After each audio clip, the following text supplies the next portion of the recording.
Hey, Michael. Thank you for joining the show. I'm happy to have you here. Yes, thank you so much for having me here. And Michael, I know we just talked last week when I joined your podcast, but for anybody who has not listened to the episode yet, can you give them a little bit of a background about you and your company and what you're doing? Yeah, so my name is Michael Rubino. I'm an indoor air quality expert, and I founded a company called Home Cleanse. And Home Cleanse actually helps diagnose and fix problems that impact the quality of air that we're breathing inside of our own homes. And so really important work, probably a lot more important than many of us can think of. But that's just because we've never really been programmed to think about the quality of air we're breathing. And so hopefully, if you're listening to this, you start to spin your wheels a bit. I really got into this after Hurricane Sandy hit the Northeast US. Tens of thousands of homes were decimated by water damage. Watching people get sick inside their own homes is what made me realize for the first time ever that, oh my goodness, there is so much that we don't know about our own health as human beings and how it relates to the air we're breathing, especially indoors. We are the indoor generation.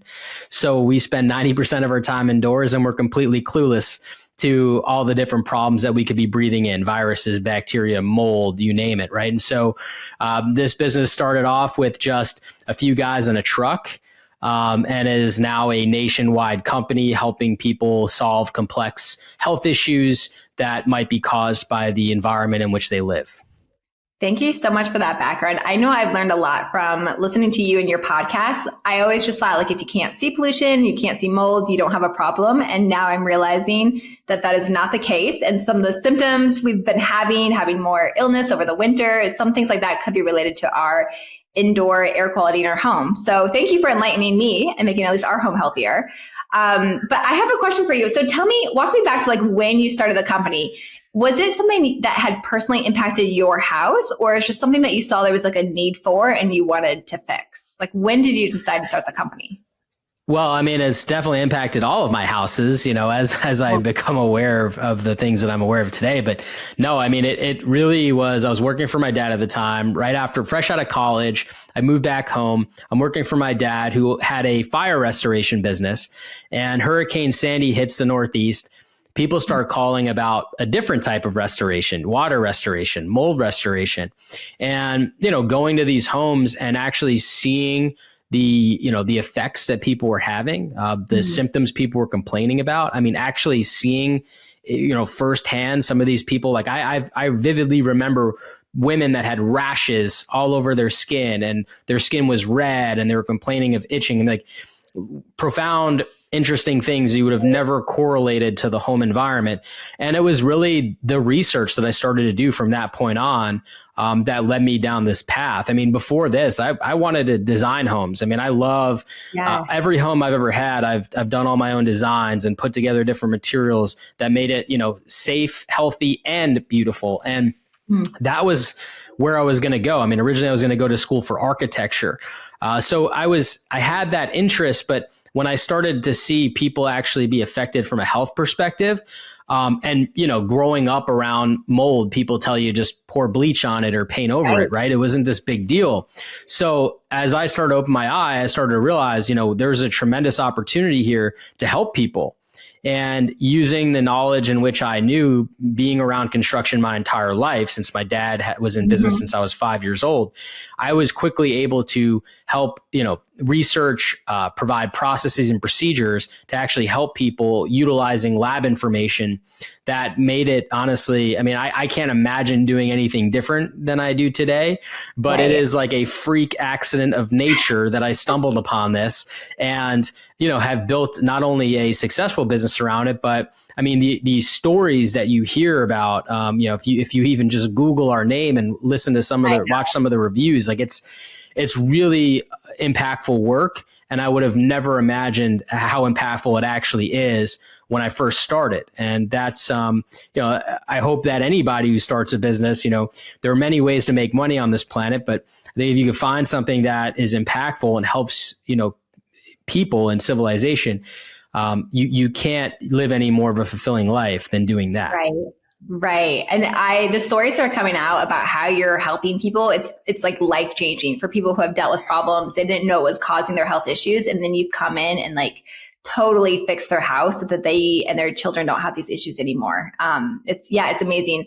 And I'm such a fan. And one question I had is how did you go nationwide? Like this seems like to me, I'm like, this must have been so overwhelming. Did you have to have like tons of investment money, or how did you start small and you were able to grow so fast? Yeah. So, incredibly enough, I actually am what's considered a bootstrapper. So I Love have not taken on any investments. I've been in business 7 years now. I've not taken on any investments, not a penny. And every single dollar of capital that I've needed over the years, I've had to take out loans, SBA loans or bank loans or even term loans, which, in the lending world, those are the horrible loans they're basically taking all the profit. But, you're essentially I was able to essentially, get what I needed at the time to buy equipment, buy materials, be able to afford, hiring more people. And because, any business, I don't care what you do, you will have a training period where somebody is not operating efficiently in that period, maybe even making costly mistakes. And so you have to be prepared for all of that. I mean, luckily for me, it's not a massive amount of resources needed to open new locations, number one. Number two, I figured out a way to do this strategically across the US by actually shipping equipment and materials in, by renting Airbnbs or staying at hotels nearby different locations. And that's how I've been able to kind of operate. And, unfortunately, there comes at a cost to that. And the consumer is typically paying us maybe 10 to 20% more than they would pay somebody locally to do it. But it's the expertise that they're getting. So the trade-off is you've got experts who've literally pioneered this entire industry coming to your location. It might cost 10 to 20% more, but more likely than not, a local company is not going to have all the science and expertise to really do it safely and effectively. So, that there is that trade-off that clients take that they've actually seen the value in. And that's allowed us to expand our footprint, open up more warehouses across the country from which to ship materials to make it cheaper to get to certain, regions of the US. And it's a journey, it's trial and error. We learn from our mistakes. We learn quickly. We don't repeat the same mistakes over and over again, which I think, unfortunately, sometimes people get into that rut. And I think that's what's really been able to allow us to grow and thrive. And, when you're a bootstrapper, I would say, for anybody who's listening to this that may be bootstrapping their current business, profitability does take a little bit of time. And it's that trial and error of knowing what works and what doesn't work, paying close attention to numbers, which is probably the least fun part of any business, and making good decisions around how can I help more people? How can I expand more rapidly to help more people, but in a way where that I'm not, accumulating so much debt where I never really get ahead. And I've made my fair share of mistakes. In 7 years, I can tell you the way in which I operate today is different than 7 years ago from a business perspective, and all around, understanding where I've made mistakes and kind of projecting forward. So I'm not going to sugarcoat it and say it's really easy, but, because if it was, I think everybody would be doing it, of course. But I will say that, it was a lot of persistence. And instead of prioritizing profits, I always prioritize people. And if you do that, the profits do come. You also have to understand from a time perspective, if you try to be too greedy or try to bite off more than you can chew too quickly, you're very likely to make mistakes that are hard to bounce back from. Okay. So one of the things that I love that you mentioned is learning from your mistakes, because I think that's something I've embraced recently, that I'm not going to be perfect, that we're going to make mistakes, but as long as we learn from them, we are so much stronger and we never make those mistakes again, as you mentioned. What is one of those mistakes that you look back on now that you think, I can't believe I thought that was a good idea and might help other business owners learn from? Okay. So this one's going to sound really silly, but also it's very specific to my industry. Now, you may realize that I have to get equipment and materials and manpower to people's homes that might be in remote locations. For many years, when I first expanded, we actually shipped vehicles full of our stuff from the nearest warehouse to that location. Now, that specifically is very expensive. It is very expensive to ship a vehicle. Really, we did this for 6 years, and I'm telling you, I bought 20 different vehicles. Every vehicle you have to pay the vehicle fees, right? It's because you're typically financing vehicles. You have to pay the insurance on each vehicle, which tends to get more and more expensive depending on where the vehicle is garaged and located and things of that nature. Everything is state specific. And it would cost us sometimes anywhere between $1,500 to $2,500 each way to ship that vehicle. So we finally came upon this idea of creating and shipping pods. Now, pods cost $400 to $500 each way. So that's massive savings. Plus, it's only about $5,500 to manufacture a pod, where it's $50,000 plus, to buy a vehicle.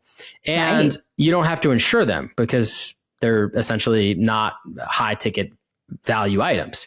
Right. So you end up really saving so much money from an expense standpoint, which I can then pass that savings back down on the customers, right? And so not only does it make our capital requirements less, but it also makes it so that I can charge less to get things to and from different locations, and we would still profit more because our overhead expenses would also drop. And so it's one of those things where figuring out how to get things to and from places, you always have an end user in mind, no matter what business you're in, and making sure you can get to that business much more efficiently at a better cost, I think is always valuable research. And keep in mind, market conditions change, things change over time. It used to be pretty inexpensive to ship vehicles. Vehicle costs were not as expensive as they once were. Insurance costs were not as expensive as they once were. And as you start to see market conditions change, you have to really take a look at that. And unfortunately, I will tell you that I wish I had looked at that, 2-3 years ago. I would still be better off than I am today. But, there's no sense in crying over spilled milk. You learn along the way. And I love that once you learned and figured it out, you pass the savings on to the customers. So that's really cool. Yeah. I have another question for you. So you founded this company, but you now have someone else who's CEO. So what was that like as a founder to appoint someone else as CEO? Why did you make that decision, and what's been the results of that? All right. So this is a very tough decision to make for a founder. And, I think there's always some level of distrust in letting go of the operations of the company. Now, for me, it had to happen. And there was I've always tried to invest in my own personal growth. And there was a consultant that I brought on who was helping me for, about a year. And the one question they told me that I should start asking myself that really was valuable was, stop asking if you could do something. Start asking if you should do something. Now, as a founder, I would always say, can I do this? Yes, I could do this. I'm going to do this, right? Yeah. But as I started saying, well, should I do this? Well, I could do it, but should I? Probably not. So I would start actually saying no to things. And, saying yes as a business owner sometimes can get us into trouble, right? Because we always want to please, but, is it actually pleasing the person to say yes? Or do we actually provide value sometimes by saying no? And I think that was a big earth-shattering move for me. And I looked at the CEO role. I mean, this same consulting group really said, the value in which you provide exceeds your value in the operations of the business. You actually should be doing more educating, more of the philanthropic stuff that I do, because that makes me feel alive. Whereas, the running the operations of the business, it's difficult, right? It's difficult to run a nationwide company. There's no doubt about that. And plus, how can I do everything really well? How can I run the company really well and also educate really well and do everything else that I'm trying to do really well? I'll tell you, the answer is not so well. And Yeah. so I had to take that leap of faith and believe it. I had to trust myself enough to know that I'll always be able to make sure the mission and the vision of the company is in safe hands. And I had to trust another human being who is a remarkable human being and runs the company probably better than I ever could have. Yeah. And I had to trust that person to come in and not, and change things for the better from an operational standpoint without, misunderstanding the mission or vision. And I'll say that was the hardest leap of faith I ever had to do. Now that I've done it, I could never imagine it being any other way, because the value that everybody in the organization gets by having me focus on where my biggest value proposition really is, and by having a support system in place for all the other employees, because there were certain hours where you just couldn't talk to me because I'm here doing this. I'm here, Right. On a podcast educating, and though that really drags things down, right? And so I think for me, not on top of the customers, right? The customers have much more responsive customer service. They don't have to wait for me to finish, creating an educational piece to get back to them, right? And so there's so much value in what having this leap of faith. But I'll tell you, I mean, from an egotistical standpoint, from a pride standpoint, it's like this becomes your baby, and to let go of your baby sometimes is really difficult, right? But I'll tell you, I mean, if you're in a position like I was, where you actually just can't do everything, recognizing that, I think there's a lot of power in that. And to be honest, I allowed myself to become empowered to take that leap of faith. And like I said, I would never look back. And I don't think it makes me weaker either. And so, I know that thought crossed my mind. Am I weak for this? No, actually, I find that it was an incredibly strong decision.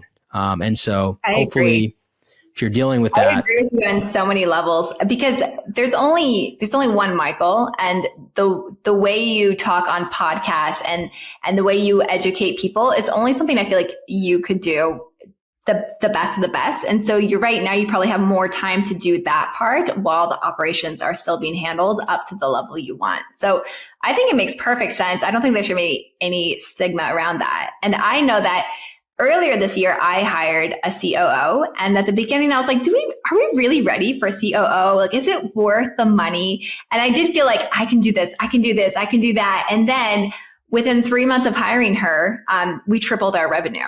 And it was very much because I was no longer doing those things that I shouldn't have been doing. And I let someone who actually likes the operations handle more of it. And we grew. We continue to grow because of that decision. So yeah, I'm a huge fan of that. Tell me more about the education that you have to do, because do you feel like you have to do a high level of education to tell people that they have a problem and to show them, or what goes into that? And I know you're also very involved in changing laws and trying to get more things out there. So tell me more about the education piece. Yeah. So I think the education is probably the most important, from a business perspective. It's about creating demand, and if you do anything in this world, you're going to need to create demand for your particular product or service. And that's true if you're selling sunglasses, and maybe your sunglasses are the best, and you can explain all the ways that your sunglasses are the best. But unless people know that they should be buying your sunglasses that have your specific materials that maybe are better for the environment or even better to put on your body, people don't know that. And a lot of time has to be spent educating people on why they should pick your product or service. Now, for me, obviously, we're talking about the quality of air people are breathing. Unfortunately, we came out of this era where mold, for example, was no big deal. You put bleach on it, you paint over it. That's what people did. They had no idea that it affected their health the way that it does. People don't often understand or associate bacteria problems with mold problems as well, because that happens too. I mean, if you have mold, you typically have bacteria and other things going on. I mean, just building materials getting wet and consistently being wet, you'll have chemical reactions that occur from that product off-gassing more because of the added level of moisture. So there's so much that happens, in what's considered the sick building syndrome that affects people living inside. Now, there is massive disinformation that people, gather and receive, mainly due to the online world we live in, that if I don't help them disconnect from, they're often going to make poor decisions, which are usually leave them sicker and sicker.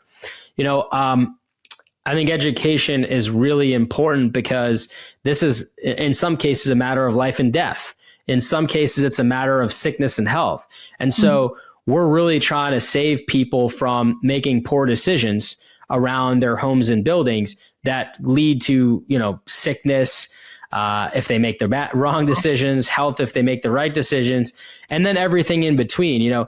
Obviously, there are cases I could tell you about where people made miraculous recoveries. But there also are cases about, that people only made acute transformations. But those acute transformations, that means better sleep.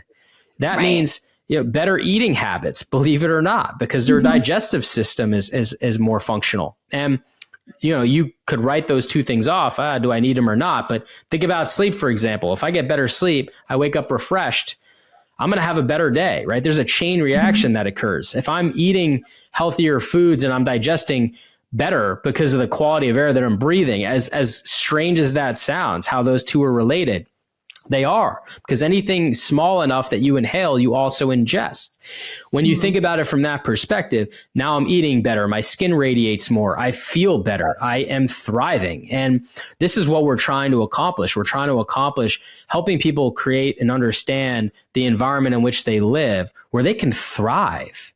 And whether that's acute transformations or miraculous transformations, we're seeing all kinds of transformations. Now, unfortunately, because it's such a misunderstood topic, if I don't educate people, they don't have any transformation. As a matter of fact, they typically get worse and worse and worse. And when you look at the global health crisis we're in, which if you don't realize, we are in a global health crisis, over 60% of the global population deals with at least one chronic condition, 40% multiple chronic conditions. This is so far worse than it's ever been. We have never been sicker than we are today. Now, if I could just help even 1%, it's worth it. And I believe we can help a lot more than 1%. And it starts with being aware of the problems and educated on how to solve them. And what's been the most impactful way that you've educated them? Like there's the debate, like is long form content better, short form? Is TikTok or like a long podcast better? What have you found to be the most helpful in getting people to see that they have a problem? Well, I would say that Instagram for me has probably been one of the most impactful, forums to put the information out there. And it's strange because by all means, it shouldn't be the platform. Hey, I'm surprised. It really shouldn't. I feel like for my content, it probably should be YouTube and Facebook, but YouTube and Facebook, have been slow to pick up.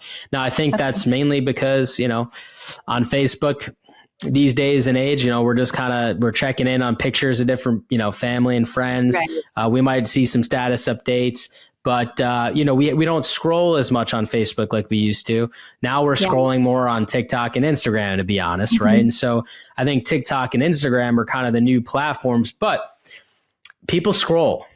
The attention span of human beings has become worse and worse.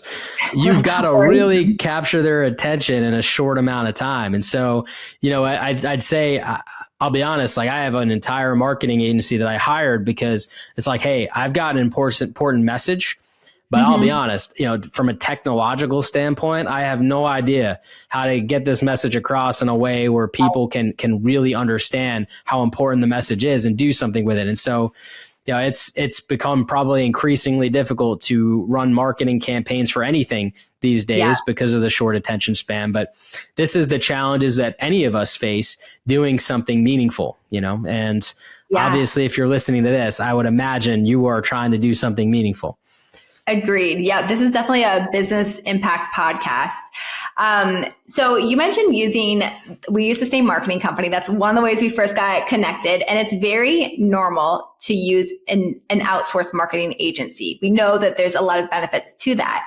And one of the other ways we got connected is because you hired Mandy, who is in Zimbabwe. She's from the Cradle team. And she's helping you with a lot of those initial call points. And so I want to know a little bit more about what made your team open to African talent, because our goal is to help normalize that. Like in the same way it's normal to hire an outside marketing agency, it's normal to hire someone to answer your calls from Zimbabwe, and they still get the same level of customer care and support. So first of all, thank you, because you guys have been delightful for her. Like you guys have just been like the best company, best onboarding, great team culture. But what went through your mind when you were thinking about hiring from an African country? What were some of the things you were afraid of, and what have been some of the benefits of it so far? Yeah. So first off, I really appreciate everything that you're doing, out in the world, trying to introduce, Americans and probably other countries with African talent. And I would say, outsourcing talent can be a huge benefit to anybody trying to fill any role. And I think one of the reasons that is because obviously the first thing as a business that anybody has to try to accomplish is making everything fit. And what I mean by that is, we hired this marketing company, for example, and out of that marketing company came a ton of emails going back and forth between, one of the tests we did was how to check your toilet tank to see if you have mold. Now, it takes you like 5 seconds, very easy to do. But if you find mold, right, you're going to probably want to go on our website and be like, hey, I found mold. What does this mean? Well, to no surprise, we had thousands of inquiries happen overnight of people wanting to know what all this meant and what do they do and what's the next step. That completely overloaded our staff. Our staff is used to handling, somewhere between, 10 to 50 people contact us, on a given day. So you could imagine that number to thousands. You don't really have a lot of options. American culture is very different. American culture, people like to work in offices, even this at-home work, it's still very community-based, where there's a very long training and lead time. And it's just part of our culture. Now, Mandy was like, I'm jumping in. I want to know all of this stuff. She took it it was just explosively impressive how much she picked up the ball and ran with it. And unfortunately, in American culture, you don't really get that, if I'm being just brutally honest. And seeing that come in and really take shape has been tremendous for us. And to be honest, we also need, we need to be able to hire 10 more Mandys from you probably in the near short order, because even Mandy is going to have trouble keeping up with the inquiries that we get.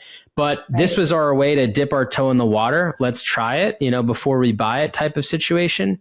We're so impressed with the results, to be honest, that we're now trying to understand how do we build an entire community of customer service agents that can help our clients get from this state of confusion to empowered with information to take the next step on figuring out what quality of air they're breathing and how to take things forward from there. And it's with your service, we're actually able to get people up to speed so much faster than the typical training we would have to do in the States. And the other challenge is, we might not be able to have enough resources to hire enough people to really meet that demand in a short time. And you remember the other thing I said about making mistakes? Well, we're gonna make mistakes. It's part of the trial and error process. Being able to have more people fill roles to be able to contact more of these clients, even with all the mistakes we're going to make, to be able to have a community setting with your team is going to be tremendously valuable. Now, on the flip side, what we would have to do prior to CRDLE, we would have to put out ads across the country for remote positions. Those positions would have to come in. We might have one person coming from Kentucky, one person coming from New York, et cetera, et cetera. We have to get them all in a Zoom room to kind of train and go through all these different really training points. You have people scattered across different time zones. It becomes increasingly difficult to coordinate everybody in there. You see the problems kind of mounting as I'm talking you through this. With CRDLE, everybody's going to be in one location. We can build an entire customer service base right in Zimbabwe. And Mandy is an incredible human being. I hope she feels the same way about us that we feel about her.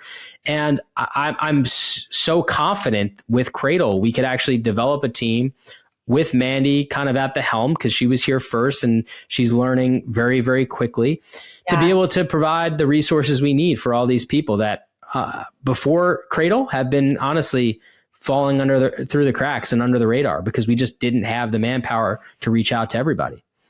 Well, thank you so much for those kind words. I'm like glowing if you can see me over here. That's so sweet. We love Mandy. She's also a mom of 2 kids. So I know that was one of the things where she's like, no, this really resonates with me. Like I care about the health of my home for my own kids, plus like any of your customers. And what I love about what she's doing is she's allowing you to reach more customers and to help more. And it was just so apparent that you want to serve more people, but you need more people to answer the phones to do that. And so she's able to do that. And that helps you serve more, helps you also just increase your business, make your business stronger, to be able to take. So many people have cool marketing initiatives, but you're right. If all of a sudden you get 1,000 people and you can't actually, get a hold of them or reach them, it doesn't make a big difference in the very end. So you have to be able to like reach people and then follow through with that. So that's amazing. Well, let me just ask you one last question. And that is, for all the homeowners out there, what do they need to be aware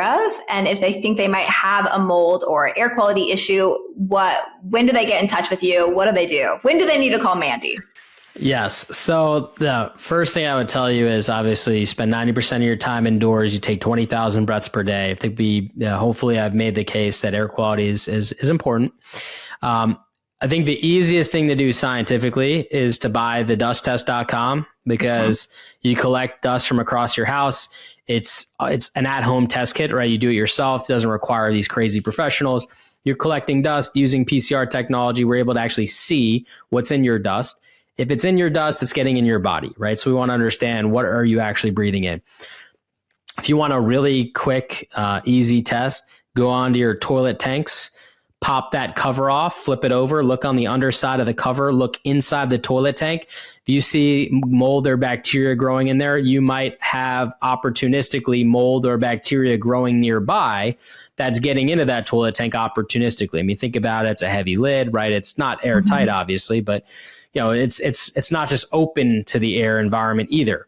So if there's minimal air exchange and you're using your toilets regularly, if you see mold in there, it means there is somewhere nearby opportunistically getting in there. Oh my goodness. Okay. That's like the first thing I'm going to do after this. Okay. And then Michael, where do people go to find the dust test? Where do they go to find you, to follow you on Instagram? Yeah, so go to homecleanse.com to see the business. You can go to themichaelrubino.com as well if you want to just learn more about me. Thedusttest.com is where you get the dust test. And we haven't talked much about it, but I have a nonprofit as well called changetheairfoundation.org. And you should go there and check out all the amazing things we're doing to fight for you and your rights to clean air that you might not even be aware of. Thank you so much, Michael. It's been great having you here. And thank you for all the work you're doing to lead a great business, to treat your employees and customers correctly, to help our air. I could just go on, but thank you so much. And thank you for all you do too. It is really tremendous, and I really appreciate your services.